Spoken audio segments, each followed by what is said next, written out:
அனைவருக்கும் வணக்கம். நான் உங்கள் 5ஆம் தலைமுறை ஜோதிடர் ராம்குமார் ராஜேந்திரன்.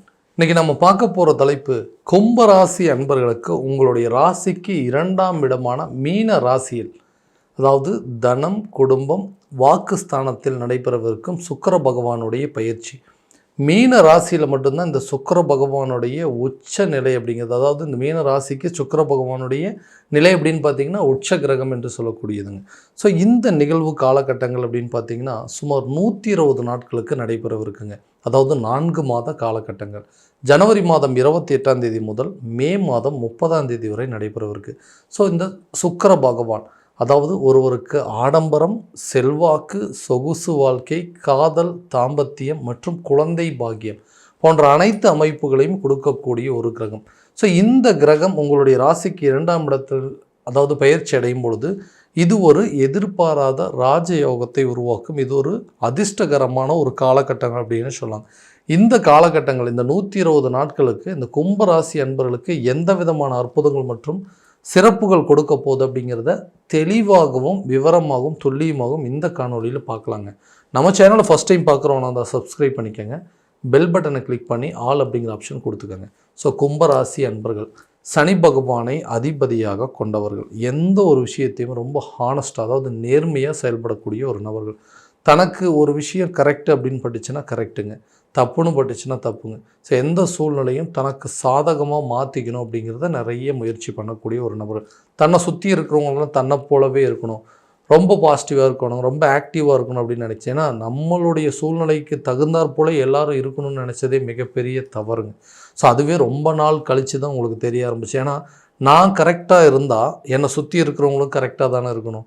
ஸோ அது ஏன் எல்லாருமே மாறி மாறி இருக்காங்க அப்படின்னு நம்ம நினைக்கிறது. ஸோ அது உண்மையாகவே அது மிகப்பெரிய ஒரு தவறு அப்படிங்கிறத இந்த காலகட்டங்களில் கண்டிப்பாக உங்களுக்கு நிறைய விஷயங்கள் உங்களுக்கு தெரியப்படுத்திருச்சு. எதனால் அப்படின்னு கேட்டிங்கன்னா, நல்லது நினச்சா நல்லது தானே நடக்கும், ஆனால் எனக்கு மட்டும் ஏன் கெட்டது நடக்குதுங்க? நான் எல்லாத்துக்கும் நல்லது பண்ணுறேன், ஆனால் யாருமே எனக்கு நல்லது பண்ணணும் அப்படின்னு நினைக்க மாட்டேங்கிறாங்க.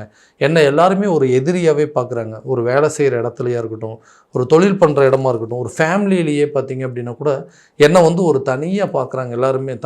என்னுடைய கேரக்டரோ, என்னுடைய செயல்பாடுகளோ, என்னுடைய ஆக்டிவிட்டீஸ் எல்லாருமே பார்த்திங்கன்னா அது ஒரு வித்தியாசமாக பார்க்குற மாதிரி ஒரு சில சூழ்நிலைகள். யாரையுமே என்னால் இந்த மாதிரி நம்ப முடியலைங்க. ஏதாவது நம்பி ஒரு சில விஷயத்த சொல்லணும் அப்படின்னு நினச்சா கூட அவங்களால ஏதாவது எனக்கு ஒரு பிரச்சனை வந்துருமோ, இதனால் எனக்கு ஏதாவது ஒரு பாதிப்புகள் வந்துருமோ அப்படின்னு. ஏன்னா எல்லாரும் நல்லா பேசுகிறவங்க, எல்லாரும் நல்லது பண்ணுற மாதிரி எல்லாமே என்கிட்ட ஆக்ட் பண்ண நடிச்சிட்டு தான் இருக்கிறாங்க. குடும்பத்தில் இருக்கிற நபர்களாக இருக்கட்டும், என்னை சுற்றி இருக்கிற ஃப்ரெண்ட்ஸ் அண்ட் ஃபேமிலியாக இருக்கட்டும், எல்லாருமே எனக்கு ஏதாவது ஒரு விதத்தில் தீங்கு நடக்கணும், எனக்கு ஏதாவது ஒரு பிரச்சனை நடக்கணும் அப்படிங்கிறது மட்டுமே நினச்சிட்ருக்காங்க. என் வேலையை நான் கரெக்டாக தாங்க பண்ணுறேன், அதனால் அவனுக்கு தேவையில்லாத கெட்ட பேர் அப்படிங்கிறது வந்துக்கிட்டே இருக்குது. ஸோ எனக்கு நல்லது நடக்கணும் அப்படின்னு யாருமே நினைக்கவே மாட்டாங்களா அப்படின்னா, உங்களுடைய விஷயத்தை நீங்கள் மட்டும்தான் நினைக்கணும். ஸோ மற்றவங்க ஏன் உங்களை பற்றி நினைக்கணும் அப்படின்னு நீங்கள் நினைக்கிறீங்க? ஸோ எல்லா நேரத்துலையும் எல்லா சூழ்நிலையும் தனக்கு சாதகமாக இருக்கணும் அப்படின்னு நினைக்கிறதே மிகப்பெரிய தவறு தான். இந்த தவறை செஞ்சு தான் எல்லாத்தையுமே தேவையில்லாத எதிர்ப்புகள் அப்படிங்கிறது சம்பாரிச்சிட்டிங்க. ஸோ சுற்றி இருக்கிறவங்க, அதாவது நம்மளை பெற்றவங்க, நம்மளோட கணவன் மனைவியாக இருக்கட்டும், எல்லாருமே ஒவ்வொருத்தர் லைஃப்பில் நம்ம இழந்துக்கிட்டு இருக்கோம். எல்லாருமே இருந்தும் யாரும் இல்லாத ஒரு நிலைங்க. என்னை சுற்றி எல்லாருமே இருக்காங்க. பேரண்ட்ஸ் இருக்காங்க, ஹஸ்பண்ட் இருக்காங்க, குழந்தைங்க இருக்கிறாங்க, கூட பிறந்த சகோதரன் சகோதரி இருக்காங்க. இவ்வளோ பேர் இருந்தும் ஏதோ ஒரு சூழ்நிலையில் நான் தனிமையாக இருக்கிறணும், நான் தனியாக இருக்கணும் அப்படிங்கிற ஒரு ஏக்கம் என்னை போட்டு ரொம்ப அதிகமாக வாட்டிகிட்டே இருக்குங்க. ஒரு சில நேரத்தில் எனக்கு இந்த லைஃப் எதுக்காக தான் இந்த லைஃப்பை நம்ம வாழ்ந்துட்டுருக்குறோம், இந்த லைஃப்பை நம்ம மாற்றிக்கலாம், அட்லீஸ்ட் இந்த லைஃப்பை முடிச்சிக்கலாம் அப்படிங்கிற அளவுக்குலாம் சில சூழ்நிலைகள். என்ன பண்ணுறதுங்க, சில பேர்த்துக்காக வாழ்க்கையில் நம்ம வாழ்ந்து தான் ஆகணும் அப்படிங்கிற அளவுக்கு சில சூழ்நிலைகள் உங்களை மாற்றிட்டுருக்கோம். கடன் அப்படிங்கிற ஒரு பிரச்சனை மட்டும் இல்லை அப்படின்னா இன்றைக்கி நான் வாழ வேண்டிய வாழ்க்கை நிலையே வேறுங்க. இந்த கடன் உள்ளே எப்போ வந்ததோ எனக்குன்னு இருந்த மதிப்பு, மரியாதை, அந்தஸ்து, கௌரவம், நல்ல பேர் எல்லாமே போயிடுச்சுங்க. என் முன்னாடி நின்று பேசவே ஒரு குவாலிட்டி இல்லாத, ஒரு தகுதி இல்லாத நபர்கள்லாம் என்னை பார்த்து இன்றைக்கி ரொம்ப கேவலமாக பேச ஆரம்பிச்சிட்டாங்க. சொந்த பந்தங்களால் நிறைய ஏமாற்றங்களை, பிடித்த மாதிரி ஒரு தொழிலையும் என்னால் பண்ண முடியல, நினச்ச மாதிரி ஒரு வேலைக்கும் போக முடியல, நான் நினச்ச மாதிரி ஒரு லைஃப் எனக்கு எப்போ தான் அமையும், நானாக ஏற்படுத்திக்கிட்ட ஒரு வாழ்க்கையும் சரியா இல்லை, அட்லீஸ்ட் தானாக அமையக்கூடிய வாழ்க்கையாவது நல்லபடியாக இருக்குமோ அப்படிங்கிற எதிர்பார்ப்புகள் எனக்கு ரொம்ப ஜாஸ்தியாக இருக்குங்க. இந்த எதிர்பார்ப்புகளுக்கு எல்லா முயற்சியும் நான் எடுத்துகிட்டு இருக்கேன். ஆனால் அந்த முயற்சிகள் எல்லாமே வந்து எனக்கு ஏதோ ஒரு விதத்தில் தடைப்பட்டுட்டே இருக்குது. ஸோ நான் முயற்சி பண்ணால் மட்டும் போதுமா, என்னுடைய கால சூழ்நிலைகள் நேரங்காலங்கள் எனக்கு ஃபேவராக இருந்தால் மட்டும்தான் இது நடக்குமா அப்படின்னு யோசித்து எனக்குன்னு ஒரு நல்ல நேரம் வராதான்னு யோசிச்சுட்டு இருக்கக்கூடிய நபர்களுக்கு வரக்கூடிய 120 நாட்களுக்கு வரக்கூடிய பொன்னான ஒரு காலகட்டங்கள் 2ஆம் இடம் என்று சொல்லக்கூடிய குடும்பம், தனம் மற்றும் வாக்குஸ்தானத்தில் நடைபெறக்கூடிய இந்த சுக்கிர பகவானுடைய உச்சநிலை. ஸோ இதுவரைக்கும் எதெல்லாம் உங்களுக்கு பிரச்சனையாக நினச்சிட்டு இருந்தீங்களோ, அந்த குடும்பத்துக்குள்ளே இருக்கக்கூடிய குழப்பங்கள், கணவன் மனைவிக்கிடையே இருக்கக்கூடிய பிரச்சனையாக இருக்கட்டும், குழந்தைகள் கூட இருக்கக்கூடிய ஒரு சில பாதிப்புகளாக இருக்கட்டுங்க, அதாவது கணவன் மனைவி, நம்மளுடைய பிள்ளைகளுக்கு மத்தியில், இல்லை மாமனார் மாமியாரோ அல்லது தாய் தகப்பனாருக்கிடையே இருக்கக்கூடிய பாதிப்புகள் அனைத்துமே கண்டிப்பாக உங்களை விட்டு விலக போகுதுங்க. நீங்கள் எதுக்கெடுத்தாலும் தேவையில்லாமல் சண்டை போடுறீங்க அப்படிங்கிற மாதிரி உங்கள் மேலேயே ஒரு சில குற்றச்சாட்டுகள் அப்படிங்கிறது வந்திருக்கும். அது எல்லாமே உங்களுடைய தவறுகள் கிடையாது, உங்களை சுற்றி நடந்த சில நிகழ்வுகள் தான் காரணம் அப்படிங்கிறத எல்லாருமே முழுமையாக தெரிஞ்சுக்கிட்டு குடும்பத்தோடு ஒன்றி வாழக்கூடிய சில சூழல் அப்படிங்கிறது இருக்கும். கணவன் மனைவிக்கிடையே இருக்கக்கூடிய பிரச்சனைகள் அப்படிங்கிறது தீருங்க. நிறைய பேர் பிரிந்து வாழக்கூடிய அளவுக்கு சில சூழ்நிலைகள் அப்படிங்கிறதெல்லாம் உருவாயிருக்குங்க. பிரிந்த தம்பதியினர் ஒன்று சேருவதற்கான சில சூழல் அப்படிங்கிறதும் உங்களுக்கு பிடிக்காத ஒரு வாழ்க்கையை விட்டு விலகக்கூடிய ஒரு காலகட்டமாகவும் இருக்க போதுங்க.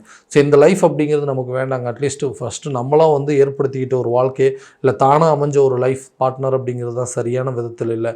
இந்த ரிலேஷன்ஷிப் வேண்டாம், இந்த லைஃப் இதோட முடிஞ்சிருச்சு, அடுத்தது இதுக்கு மேலே அமைய போகிற வாழ்க்கையாவது ஒரு செகண்ட் மேரேஜாக இருக்கட்டும் அல்லது திருமணம் ஃபஸ்ட்டு இப்போ தான் நான் வந்து மேரேஜ் பண்ணிக்கவே போகிறேன், ஸோ இதெல்லாம் வந்து எனக்கு தடைப்பட்டுகிட்டே இருக்குது. குடும்பத்தில் வந்துட்டு திருமணம் அப்படிங்கிறது ஒரு பெரிய தடையாகவே இருக்குது. ஏன்னா எல்லாருமே சொல்ல ஆரம்பிச்சிட்டாங்க, உனக்குன்னு ஒரு வாழ்க்கையை அமைச்சிக்க, அட்லீஸ்ட்டு உனக்கு வந்து திருமணம் அப்படிங்கிறது ஒன்று நடந்தால் தான் எல்லாமே நல்லபடியாக இருக்கும் அப்படிங்கிற மாதிரி எல்லாருமே சொல்ல ஆரம்பிச்சிட்டாங்க. ஸோ திருமணம் சம்மந்தப்பட்ட சில அனுகூலங்கள் உங்களை தேடி வருங்க. ஃபஸ்ட்டு மேரேஜாக இருக்கட்டும்ங்க, ஃபஸ்ட்டு மேரேஜ் தான் இது வரைக்கும் எனக்கு வந்து டிலே ஆகிட்டே இருந்ததுன்னு சொல்கிறவங்களுக்கு புதிய திருமணம் நடப்பதற்கான வாய்ப்பு, இல்லை செகண்டாக வந்து ஒரு லைஃப் வந்து ஸ்டார்ட் பண்ணணும்னு நினைக்கிறவங்களுக்கு 2ஆம் திருமணத்திற்கு உண்டான வாய்ப்புகள் அப்படிங்கிறது கண்டிப்பாக உருவாகுங்க. தொழில் ரீதியாக எடுக்கக்கூடிய முயற்சிகள், ரொம்ப நாளாக ஒரு பிளான் வச்சிட்ருக்கேன், அந்த பிளானை மட்டும் கரெக்டாக இம்ப்ளிமெண்ட் பண்ணிவிட்டு அப்படின்னா பிஸ்னஸில் கண்டிப்பாக என்னால் வந்து சக்ஸஸ் பண்ண முடியும். பட் அதுக்குன்னு ஒரு சரியான நேரம் அமையலைன்னு சொல்கிறவங்களுக்கு இந்த 120 நாட்கள், அதாவது 4 மாத காலகட்டங்கள் அந்த தொழிலை தொடங்குவதற்கான சில முயற்சிகள் உங்களுக்கு ஒரு நல்ல பலன் அப்படிங்கிறது கொடுக்குங்க. வேலை ரீதியாக நீங்கள் நிறைய ட்ரான்ஸ்ஃபர் எதிர்பார்த்துட்ருக்கீங்க, அல்லது ஒரு வேலையை விட்டுட்டு வேறு ஒரு வேலைக்கு போகலாம் அப்படின்னு பிளான் பண்ணுறவங்களுக்கு, அல்லது வேறு ஒரு கண்ட்ரிலேருந்து இன்னொரு கண்ட்ரிக்கு முயற்சி பண்ணிகிட்டு இருக்கணுங்களுக்கு இது ஒரு நல்ல ஆப்பர்ச்சுனிட்டி. ஏன்னா தனம் சம்மந்தப்பட்ட அனுகூலங்கள், உங்களுக்கு சேலரி இன்க்ரிமெண்ட் கட்டாயமாக இருக்குங்க, ப்ரொமோஷன் கிடைப்பதற்கான ஒரு வாய்ப்புங்க, ஒரு இடத்துலேருந்து இன்னொரு இடத்துக்கு ட்ரான்ஸ்ஃபர் அல்லது ஒரு இடத்துலேருந்து இன்னொரு கம்பெனிக்கு மாறுறதுக்கான சூழல் எல்லாமே உங்களுக்கு கண்டிப்பாக நல்லபடியாக இருக்குங்க. அதே போல் அரசு துறையில் வந்து சில முயற்சிகள் எடுத்துகிட்ருக்குங்க. கவர்மெண்ட் ஜாபுக்கு ட்ரை பண்ணுறவங்களுக்கு கூட இது ஒரு நல்ல பொன்னான காலகட்டங்கள். கவர்மெண்ட் ஜாப்லேருந்து வேறு ஒரு இடத்துக்கு ட்ரான்ஸ்ஃபருக்கு வெயிட் பண்ணிட்டு இருந்தீங்கன்னா கூட இது ஒரு பொன்னான ஒரு அருமையான ஒரு காலமாக இருக்க போது. தனம் சம்மந்தப்பட்ட தடைகள் உங்களை விட்டு விலக போதுங்க. அப்படின்னாவே கண்டிப்பாக நம்மளுக்கு பண தேவைகள் கட்டாயமாக பூர்த்தி அடைய போகுதுன்னு தான் அர்த்தம். அப்போது ஒரு வேலை செய்யும் போதோ அல்லது ஒரு தொழில் செய்யும் போது தான் அந்த பண தேவைகள் அப்படிங்கிறது கண்டிப்பாக நமக்கு பூர்த்தி அடையுங்க. எதிர்பார்த்த இடத்துலேருந்து அந்த தொகைகள் உங்கள் கைக்கு வரக்கூடிய காலமாக இருக்கும் போது தனம் சம்மந்தப்பட்ட பிரச்சனைகள் மொத்தமாக தீருங்க. குடும்பத்தில் நல்ல ஒரு அந்யோன்யமும் நல்ல ஒரு அனுகூலம் அப்படிங்கிறது ஏற்பட போதுங்க. புதுசாக வண்டி வாகனங்கள் வாங்குவதற்கான முயற்சிகளும் வீடு கட்டுவதற்கான சில யோகங்கள் அப்படிங்கிறதெல்லாம் கண்டிப்பாக இருக்குங்க. ரொம்ப நாளாக ஒரு வீட்டு வேலை அப்படிங்கிறது சரியாக முடியாமல் இருக்குது அப்படின்னு நினைக்கிறவங்களுக்கு இந்த காலகட்டங்களில் இந்த வீட்டு வேலையை செஞ்சு முடிச்சிருவீங்க. புதுசாக ஒரு வீடு வாங்குவதற்கான யோகமோ அல்லது ஒரு இடம் வாங்குவதற்கான வாய்ப்புகள் அப்படிங்கிறதெல்லாம் கண்டிப்பாக இருக்குங்க. கொடுத்த வாக்குறுதியை கட்டாயமாக காப்பாற்றுவீங்க. யாருக்காவது கமிட்மெண்ட் கொடுத்துருக்கீங்க, அதை வந்து நீங்கள் கண்டிப்பாக இது வரைக்குமே சொன்ன வாக்கை காப்பாற்றினதே கிடையாது அப்படிங்கிற ஒரு பேர் கூட மாறக்கூடிய ஒரு காலமாக இருக்க போதுங்க. உடல் ஆரோக்கியத்தில் இருக்கக்கூடிய பிரச்சனைகள் கண்டிப்பாக உங்களை விட்டு விலக போகுது. ஏன்னா ஆரோக்கியத்தில் நிறைய ப்ராப்ளம் இருக்குங்க. அடிக்கடி நிறைய ட்ரீட்மெண்ட்ஸ், நிறைய மெடிசன்லாம் சாப்பிட்டுட்டே இருக்கேன், எனக்கு வந்து சரியான தூக்கம் இல்லை, சரியாக வந்து சாப்பிட முடியல, சரியான விதத்தில் வந்து ஆக்டிவாக இருக்க முடியலன்னு சொல்கிறவங்களுக்கு கூட இந்த ஆரோக்கியம் சார்ந்த சில பிரச்சனைகள் அப்படிங்கிறதெல்லாம் தீருங்க. ஆரோக்கியத்தில் நல்ல ஒரு இம்ப்ரூவ்மெண்ட் இருக்கும். ரொம்ப நாளாக வந்து ட்ரீட்மெண்ட் எடுத்துகிட்டு இருக்கும் கூட அந்த ட்ரீட்மெண்ட்டை நிறுத்துவதற்கான சூழல் அப்படிங்கிறது வரைக்கும் உங்களுக்கு கண்டிப்பாக ஏற்படுங்க. ஸோ ஆரோக்கியத்தில் நல்ல முன்னேற்றம் இருக்க போது. குழந்தைங்களுடைய எஜுகேஷனில் நல்ல ஒரு பாசிட்டிவான ஒரு ரிசல்ட் அப்படிங்கிறது வரும். எது எடுத்தால் நல்லா படிச்சுட்டு போகிறாங்கன்னா திடீர்னு எக்ஸாம்ஸில் எல்லாமே மறந்துடுறாங்க. ஸோ படித்தது எல்லாமே வந்து எக்ஸாம்ஸில் கரெக்டாக வந்து ரிமைண்டர் பண்ண முடியலன்னு சொல்கிறவங்களுக்கு கூட இந்த கல்வி சம்மந்தப்பட்ட சில அனுகூலங்கள், அதாவது இந்த ஞாபக மறதி போன்ற பிரச்சனைகள் அப்படிங்கிறது தீருங்க.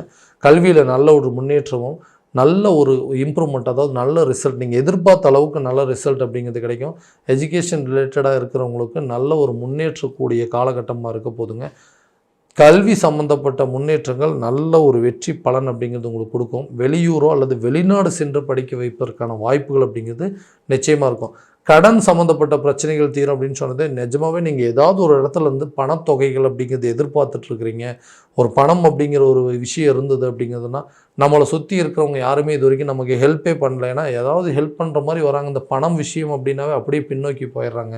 யாருமே நமக்கு உதவியே பண்ண மாட்டேங்கிறாங்க. எது உதவி பண்ணலைனாலும் பரவாயில்லைங்க, எனக்கு வர வேண்டிய தொகை வந்ததுனாவே இந்த கடன் பிரச்சனையில் நான் தீர்த்துரும் அப்படின்றவங்களுக்கு கண்டிப்பாக நல்ல ஒரு முன்னேற்றமாக இருக்க போது. ஆரோக்கியத்தில் நல்ல முன்னேற்றமாக இருக்க போகுது. கரெக்டான ட்ரீட்மெண்ட் எடுக்கக்கூடிய ஒரு காலகட்டமாக இருக்க போதுங்க.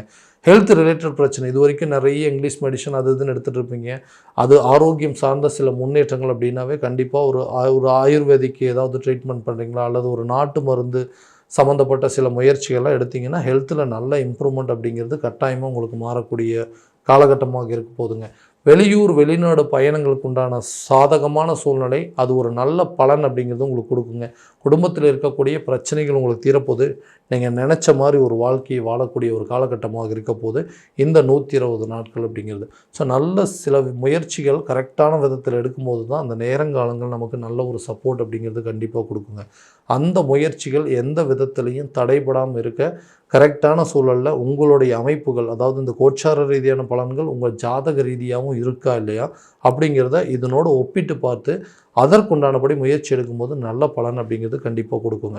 ஏன்னா உங்கள் ஜாதகத்தில் திசாபூத்திகள் எப்படி இருக்குது, கிரக அடைவுகள் எப்படி இருக்குது, கிரக பயிற்சிகள்லாம் உங்களுக்கு சாதகமாக இருக்குது அப்படிங்கிறத முழுமையாக தெரிஞ்சுக்கிட்டீங்க அப்படின்னா அதுக்குண்டானபடி சில முயற்சிகள் எடுக்கும்போது நல்ல வெற்றி அப்படிங்கிறது கொடுக்கும். ஸோ அதை பற்றி தெரிஞ்சுக்கணும் அப்படின்னு ஆசைப்பட்டீங்கன்னா கீழே தெரிகிற நம்பருக்கு காண்டாக்ட் பண்ணி அப்பாயின்மெண்ட் ஃபிக்ஸ் பண்ணிக்கோங்க. அப்படி இல்லையா ஜாதகத்தை வாட்ஸ்அப் மூலமாக அனுப்பிச்சி வச்சிங்க அப்படின்னா தெளிவான முறையில் கணிச்சு துல்லியமான பலன்கள் அப்படிங்கிறது உங்களுக்கு தெரியப்படுத்தி கொடுங்க. மீண்டும் அடுத்த காணொளியில் உங்களை சந்திக்கும் வரை உங்களிடமிருந்து விடைபெறுவது உங்கள் ராம்குமார் ராஜேந்திரன். நன்றி.